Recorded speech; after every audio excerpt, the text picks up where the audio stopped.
The title of my talk is Treatment of Hepatitis B. Let's start with the problem of HBV and do a little bit of nostalgia, good old days of hepatology.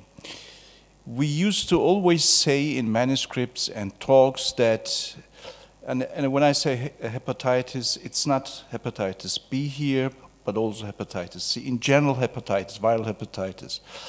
We always used to say, unfortunately, only 20% respond. Then we said still more than 50% do not respond. We have to look at baseline factors predisposing to response and baseline factors which are not associated with response and so on. The hepatologist was the caring physician. Now, last month in gastroenterology, there was a paper about hepatitis B vaccine and its effect on HCC development in Taiwan. And this is one of those studies, and this is the latest study. And what you can see, they compared unvaccinated and vaccinated children, and they looked at incidence of HCC. And as you can see, the vaccinated children in black bars had much less HCC compared to unvaccinated children. And there was an editorial which said hepatitis B vaccination putting hepatologists out of business. So this is a paradigm shift in terms of us physicians, and we are all humans, and we have to accept that. It's normal reaction. Now, are we going out of business? Let's look on HBV epidemiology as of 2005, based on published 396 articles, and they compared seroprevalence of HBV in different countries in the 90s versus 2005. And as you can see, this is difficult to see, but overall you can see that the prevalence of HBV throughout the years is decreasing in almost all countries. But in terms of the persons who are HBs antigen positive, because the population is also growing, we still have actually more hepatitis B patients in 2005 compared to 1990. So, and Taiwan, where the HBV vaccination program is running excellently, still we have enough patients over the age of 20 with HBV. Now, over the years, the hepatology community has achieved a lot in controlling hepatitis B. What happened was 50 years of basic and translational research has resulted in tools for effective surveillance, vaccines, and therapies for chronic hepatitis B. However, only a small percentage of persons living with HBV either know they are infected or are able to access treatment. So this is something which you have to think of. And we mentioned a little bit the situation in hepatitis C, Georgia, where they were very ambitious. I just want to give you the situation in Turkey. We did a study where I mentioned that the prevalence is 4%. This prevalence was based on aggregated analysis of many studies, but we found 4.29%. Overall, it's close to 4%. But what I want to say is number of surface antigen positive patients we calculate as 3 million. And we said if 10% were to have active chronic hepatitis, which is a very conservative approach, we would have to treat 300,000 patients. And in that year, based on the net sold pill tablets in Turkey, we knew that there were only 30,000 patients under therapy. And this is a therapy which is totally reimbursed, so it's less than 10% who should receive treatment, receive actually treatment. Now, these are patients who have chronic hepatitis B, who have no symptoms. What about patients who have enough symptoms where the physician is immediately aware that they need treatment? I'm talking about patients who have already decompensated cirrhosis. The mean duration in these patients of variceal bleeding is around 8 months, hepatic encephalopathy development is around 9 months, spontaneous bacterial peritonitis 13 months, hepatorenal syndrome 8 months, and HCC 21 months. So in these situations, we have to be aware that our effective therapies also have limits, and we have to balance the possibility of beneficial treatment versus the treatment is not going to be beneficial, and we should consider liver transplantation as well.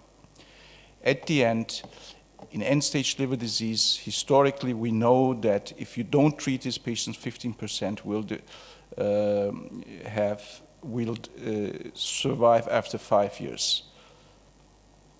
So in terms of chronic viral hepatitis, our aim is prevention of progression of disease, prevention of mortality, development of HCC. Of course, we need surrogate markers we use for e-antigen positive, e-antigen seroconversion, and for e-antigen negative patients, we use undetectable serum HBV DNA, which is associated with histologic improvement. But according to the recent EASL guidelines, the best outcome is off-treatment surface antigen negativity. Now, this is rarely achieved. Then, the other, the preferred endpoint is normal ALT with undetectable HV DNA, and this can be achieved with nucleoside analogs.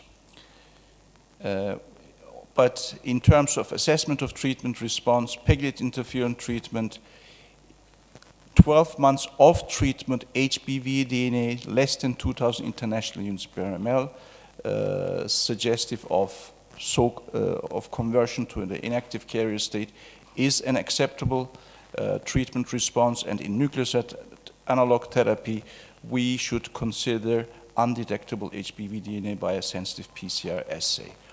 If we stop treatment, then we should aim of sustained virologic response in terms of DNA, again less than 2,000 international units per ml.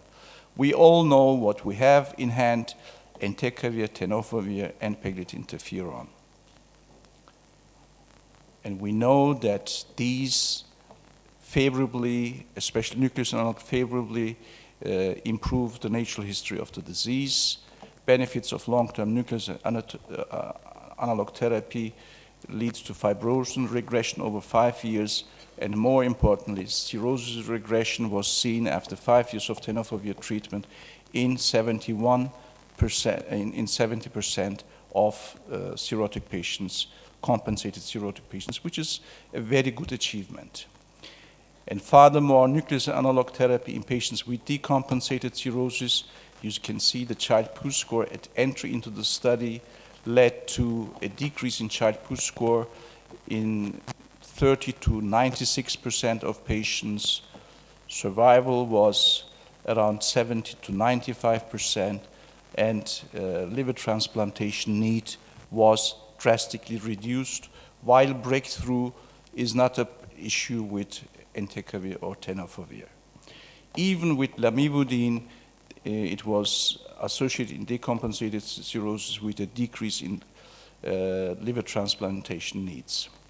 Now, a new issue is acute on chronic liver disease, which is a significant problem. Here we can see that nucleoside analogs, the ones we have, they differ in terms of efficacy, and the ones with potent antiviral properties such as entecavir, tenofovir, here shown entecavir.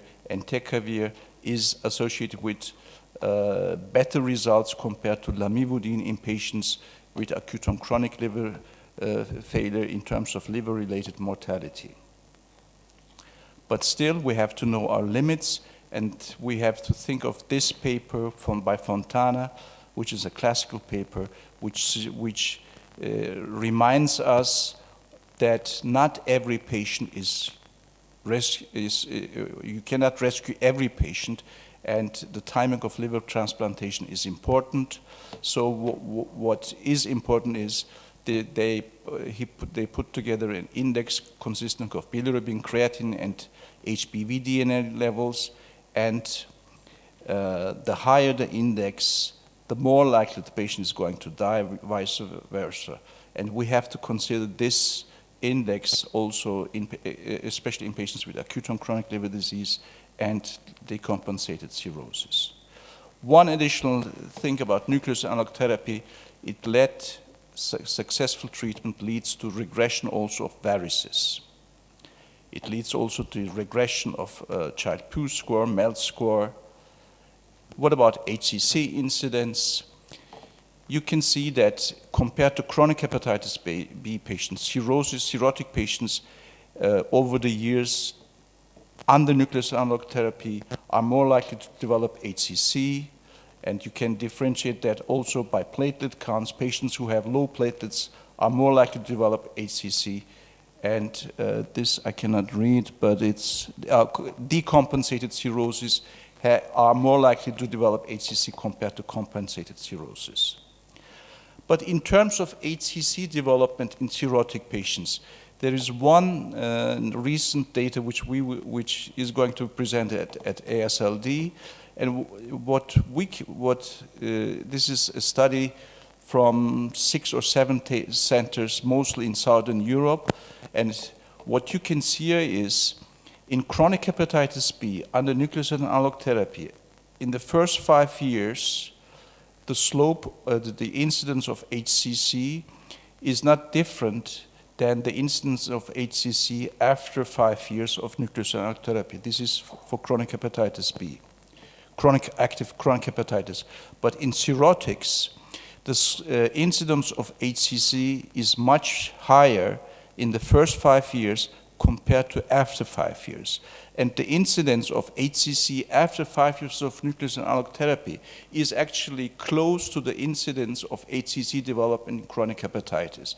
So maybe this data has to be confirmed, of course. 5 years of nucleoside analog therapy, if you don't develop HCC after 5 years of nucleoside analog therapy, even if you are cirrhotic, you are probably a little bit on a safer side in terms of HCC development afterwards. Still, these are good news, but what about the negative side? Surface antigen clearance in chronic hepatitis B after 1 year of nucleoside treatment, E antigen negative treatment, less than 1% after 1 year, and this is an overestimation because this figure doesn't change after 5 or 6 years.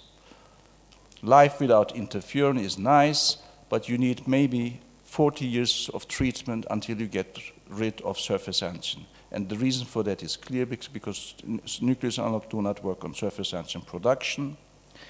And therefore, we have to know which patients to treat. Treatment should be tailored to E antigen positive chronic hepatitis B and E antigen negative chronic hepatitis B with active disease, not in the so-called immune tolerant. What has been said about immune tolerant patients, these are new data, I agree with them.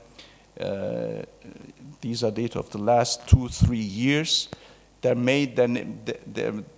is a problem with nomenclature maybe, but in clinical terms, we have patients who have low level of inflammation, and until we have other drugs, these patients should not be treated. What about pegylated interferon? Pegylated interferon is effective in a subset of patients, but once it is effective, you can see after 1 year of treatment, surface antigen clearance is much higher with pegylated interferon compared to lamivudine.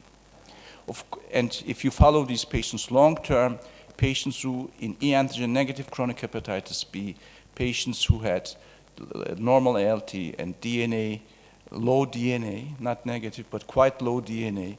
These were only 17% of the whole population treated. But on long term, 5 years post-treatment, 60% of those patients cleared surface antigen. Of course, you cannot treat all patients with HBV. You have to select those patients. And the best selection, there are baseline predictors, but still the best selection is if you want to consider a pegylated interferon treatment, treat the patient for 3 months, both in e-antigen positive, e-antigen negative patients, and then if there is no decline in surface antigen, this is genotype A and this is genotype D, your likelihood of treatment response is practically zero, stop treatment. For e-antigen negative patients, again, this is for genotype D, which is the most common genotype in this area. If after 12 weeks of treatment, there is no surface antigen decline and HBV decline is less than 2 logs, you have 0% chance of responding, so stop treatment. Are there other options? It has been mentioned already, pegylated interferon after long-term nucleoside analog therapy. And the reasoning behind this is that with prolonged nucleoside analog treatment, you get rid of the immune exhaustion of T cells. The T cells become more active, and then if you add pegylated interferon, you may change the picture. Here, one example, there are several examples, long-term nucleoside analog treatment, and then you give combination of nucleoside analog with pegylated interferon or use nucleoside analog treatment for another 48 weeks. And the result is that with combination treatment with pegylated interferon, you have 20% surface antigen loss versus with nucleoside continuation, 0%. So these are attractive data. The important thing is probably that nucleoside analog has to be given, pegylated interferon should be added after some prolonged period of time. What about treatment discontinuation under nucleoside analog treatment? Legally, discontinuation, I would say, in e-antigen positive chronic hepatitis B, after 1 year of consolidation therapy, after e-antigen seroconversion, you can stop. These are EASL, ASLD, APASL guidelines. In e-antigen negative chronic hepatitis B, according to EASL, ASLD, stop treatment after S-antigen seroconversion. APASL is more liberal in that they suggest 3 sequential DNA negativities 6 months apart. If you have that, you can consider stopping treatment. Now, you know this famous paper from Greece, from Hadzianis, after 4 or 5 years of adefovir therapy. Out of 33 patients, there were 18 patients who were DNA negative, and out of these 18 patients, 72%, 13, had cleared surface antigen. Based on these data and based on APASL guidelines, there were several studies on stopping treatment. This is the cumulative relapse rates after treatment discontinuation in entecavir or lamivudine or terivudine treated patients. Mean treatment duration was 2 years, and after stopping treatment, 45% had relapsed, but the author said a past stopping rule for e-antigen negative chronic hepatitis B patients with proper off-therapy monitoring is adequate. So this is acceptable, they said. Another study, again, actually more longer treatment, and then stopped 3 years of treatment. Mean treatment duration was 3 years. Relapse defined as DNA more than 2,000 international units per ml, and after 1 year of treatment-free follow-up, 92% had relapsed, and surface antigen did not predict relapse or remission, and they said, never stop treatment, use entecavir indefinitely. This was followed by many studies on treatment stopping, and there were discordant results because there were heterogeneous definitions of relapse, as in these 2 studies I have shown you. One was only DNA increase, one was DNA plus ALT increase, use of different nucleoside analogs, different duration of nucleoside analog treatment, and studies where mean nucleoside treatment before treatment discontinuation was 3 years or less, relapse rates at post-treatment were in general higher. The vast majority of these studies were in genotypes B and C. They were from the Far East, and we need other studies in other genotypes. One study which I want to mention was a previous study published from the Far East and published in Journal of Hepatology 2014, they suggested quantitative surface antigen levels predict surface antigen loss and HBV relapse. If patients had surface antigen levels less than 200 international units per ml at the time of stopping treatment, which is, I have to say, not frequently observed, then relapse was not seen. On the other hand, surface antigen levels, yes, if they had low levels of DNA surface antigen, it predicted surface antigen loss. But if they had surface antigen between 120 and 1,000 units, on long term, there was also the possibility of surface antigen loss. So this has to be further explored. One study I want to mention is the study from Germany. Tenofovir was stopped in 21, continued in 21, randomized. And overall, after 1 year, 57% had levels of DNA less than 2,000 ALT, less than 2 times the upper limit of normal. What I want to show in this study is that after stopping treatment, you may see ALTs of 560, 983. And in these 2 patients, they restarted tenofovir. Therefore, it is very important that you do not stop treatment in cirrhotic patients, because maybe in these patients they were too fast to start treatment, because this is an immunological reaction, and this may follow DNA and clearance and ALT normalization. If you have a patient who has mild disease, you can risk this and follow the patients. Our experience in Ankara, about 23 patients, it's a low number of patients, but we have follow-up 6 years. The main message I want to give is that there were 15 non-relapsers and 8 relapsers, and surface antigen levels after 6 years of treatment discontinuation in non-relapsers was much lower than in relapsers, and more importantly, surface antigen levels below 100 international units per ml. There were 2 patients who cleared surface antigen, including these 2 patients, were seen in 8 relapsers versus were seen in very few relapses, but more than 80% of non-relapsers. So treatment discontinuation in patients who don't have cirrhosis can be considered. It has been mentioned a new oral antiviral drug is also on the horizon, tenofovir alafenamide, which enhances delivery of active drug to hepatocytes. You use much a lower dose, and the side effects of tenofovir toxicity is probably less, and it has the same efficacy. Now, I want to finish by reminding all of us that we are clinicians, we are not virologists, and successful treatment of HBV is not confined to normal ALT, negative HBV DNA. Consider also to compare platelets at last encounter to baseline platelets, or let's say albumin to baseline albumin. Why? Well, I mean, let's mention the alcohol problem of Turkey. Look, before Erdogan the Magnificent, we had this is our national drink, rakı, you may know it. The bottle looked like this, and the rakı inside the bottle was also similar like this, terrible. After Erdogan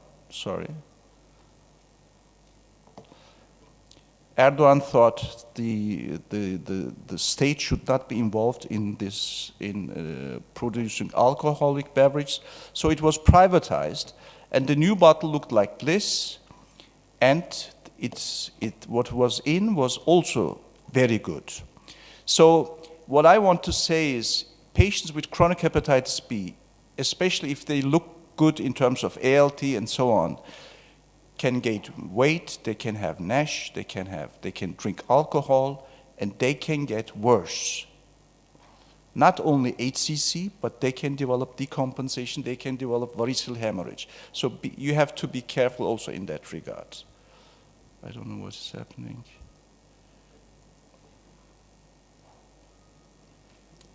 Can we continue? Thank you. Thank you very much. That was a very comprehensive, very great presentation. Are there questions from the floor?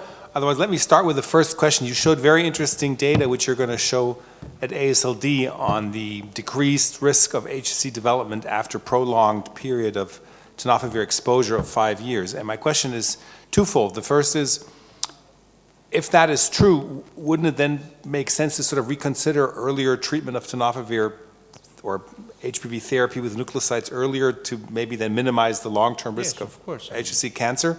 And secondly, can you speculate on the pathomechanism of why does that happen after year 5? What is magical about year 5 or longer treatment? What changes to successfully lower the risk, because a lot of those patients will have no change in their HBs antigen level or other things? Well, I mean, the first question is very easy to answer.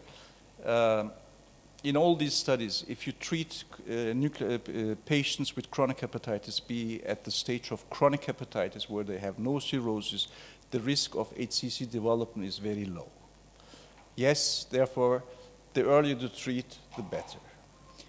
Now, in terms of why, after 5 years of nucleoside analog therapy, the risk of HCC development should slow down, first of all, we have to know if this, what we see, is real, because the HCC cases are not a huge number, so there could be a statistical type 2 error.